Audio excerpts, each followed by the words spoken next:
আগে মনে করতাম বিয়ে খুব সুন্দর করে সাজানো গোছানো একটা ব্যাপার, তবে বউ ছাড়া বিয়েতে যে অন্যান্য মানুষের কি পরিমাণে কামলা খাটতে হয় তা বোনের বিয়ে না হলে বুঝতেই পারতাম না। তোমরা অনেকেই জানো যে আমার বোনের নাক শুকায়নি ফুরানোর পর, তো নাকে কিছুই যেহেতু দিতে পারছিল না, আমরা চিন্তা করলাম পার্লারে গিয়ে ওকে আবার নাক ফুরিয়ে দিই। পার্লারের দেয়া হচ্ছে নাকফুলটা নাকে থাকবে, তো এই জন্য হচ্ছে আমরা সকাল সকাল নাক ফোরানোর জন্য চলে আসছি।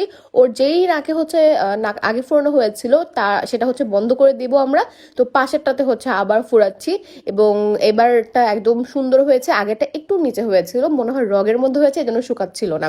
যাই হোক, এরপরে হচ্ছে আমরা দুজন মিলে চলে গেলাম আমাদের হলুদের আর কি, আমাদের না আমার বোনের হলুদের জন্য কেক কিনতে। তারপর আল্লাহ বাইরে এত গরম ছিল আর কি বলবো, আমি চিন্তা করছিলাম যে খুব সুন্দর করে তোমাদেরকে একটা ব্লগ উপহার দেবো, কারণ তোমরা অনেকেই ওয়েট করছিলে আমার ব্লগে। বাট ভাই ট্রাস্ট মি, বউ ছাড়া বাসা অন্যান্য মানুষের প্রচুর পরিমাণে কামলা খাটতে হয়। আচ্ছা, বাই দ্য ওয়ে, এখানে হচ্ছে ওই যে আনারস সাজায় যে ওইটা নিচ্ছিলাম, পরে বাসায় এসে আমি অন্যান্য জিনিস সাজানো শুরু করে দিয়েছিলাম।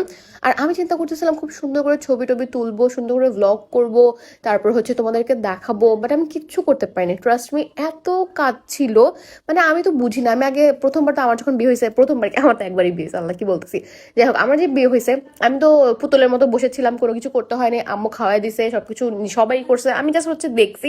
মনে হয়নি যে এমন তেমন কোনো কাজ ছিল। তবে আমার বোনের বিয়েতে বুঝতে পারলাম যে কি পরিমাণে কাজ থাকে একটা বিয়েতে।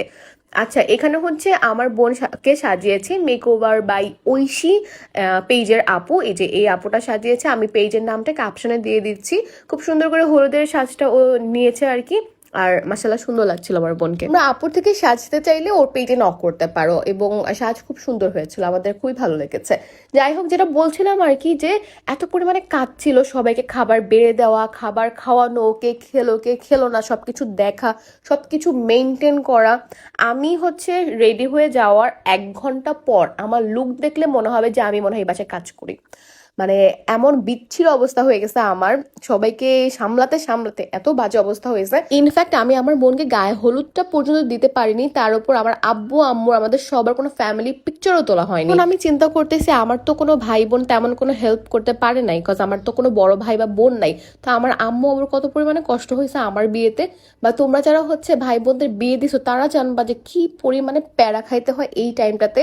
আমার তো এটা আগে জানা ছিল না। আমি চিন্তা করেছিলাম যে আমি কোনো ভ্লগে আপলোড করতে পারবো না, কারণ আমি কোনো ভিডিও নিইনি। এই ক্লিপগুলো হয়তো বা আমার কোনো ফ্রেন্ড নিয়েছে, বিকজ আমার ফোনটা ওদের হাতে ছিল, ভাগ্যিস নিয়েছে, আদারওয়াইজ আমার কাছে কোনো স্মৃতিই থাকতো না। আর আমি এমনি র্যান্ডম এই ভিডিওটা আপলোড করতেছি যাতে হচ্ছে স্মৃতি হিসেবে থেকে যায়, কারণ তেমন কিছুই আমি হচ্ছে এখানে দেখাতে পারলাম না। আর এখানে হচ্ছে আম্মু ওকে এটা কি বলে আমার মনে পড়ছে না এখন, তো এটা পড়ায় দিচ্ছিল আর কি। সো আম্মুর সাথে হচ্ছে আমার বোনের এই ছবিটাই আছে। আর এইখানে হচ্ছে আমার 2 কিডনি বলা যেতে পারে, আমার বড় মামা আর আমার নানি, এই দুইজন আমার অনেক অনেক অনেক ভালোবাসার মানুষ। আমি ওদেরকে মানে আমার নিজে থেকেও বেশি ভালোবাসি। যাই হোক, তারপর হচ্ছে একটু হলুদ দেওয়ার পর আমরা একটু নাচানাচি করার সময় পেয়েছি, আর কোনো ভিডিও করার সময় পাইনি, মানে এত প্যারার মধ্যে ছিলাম। প্যারা শেষে পরে একটু এনজয় করেছি, এই শেষ। That's it for today.